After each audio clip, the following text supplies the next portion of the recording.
જય શ્રી કૃષ્ણ, જય દ્વારકાધીશ મિત્રો. આજે આપણે અધ્યાય 15નો 16મો શ્લોક સમજીશું.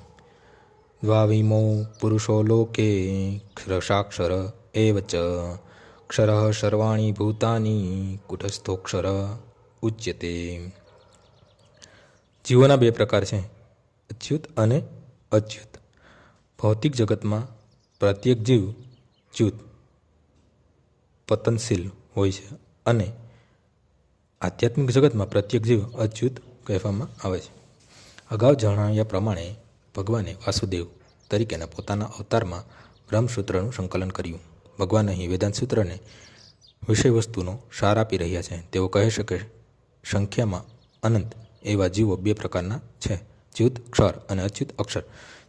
જીવો પૂર્ણ પુરુષોત્તમ પરમેશ્વરના સનાતન પૃથક થયેલા વિભિન્નાંશ અંશો છે. જ્યારે તેઓ ભૌતિક જગતના સંપર્કમાં હોય છે ત્યારે તેઓ જીવભૂત કહેવાય છે. અહીં ક્ષર સર્વાણી ભૂતાની પદ પ્રત્યુક્ત છે, તેનો અર્થ છે જીવચ્યુત છે. પરંતુ જે જીવો પૂર્ણ પુરુષોત્તમ પરમેશ્વર સાથે એકત્વમાં હોય છે તેઓ અચ્યુત કહેવાય છે.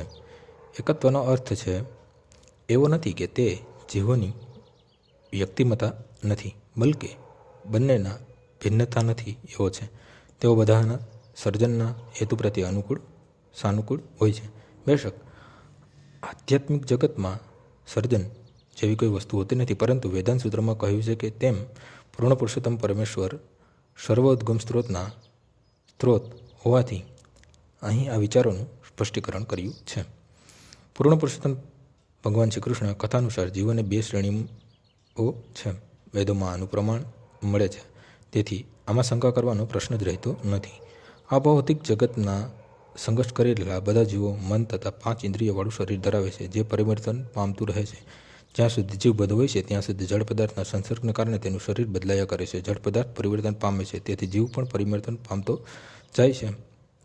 પરંતુ આધ્યાત્મિક જગતમાં શરીર જળ પદાર્થનું બનેલું હોતું નથી, તેથી કોઈ ફેરફાર થતો નથી. ભૌતિક જગતમાં જીવના 6 પરિવર્તન થાય છે: જન્મ, વૃદ્ધિ, ઉપસ્થિતિ, પ્રજોત્પત્તિ, ક્ષય તથા વિનાશ. આ ભૌતિક શરીરના પરિવર્તનો હોય છે, પરંતુ આધ્યાત્મિક જગતમાં શરીર પરિવર્તન પામતું નથી. ત્યાં વૃદ્ધાવસ્થા આવતી નથી, જન્મ થતો નથી, તેથી જ મૃત્યુ પણ હોતું નથી. ત્યાં બધું એક અવસ્થામાં હોય છે.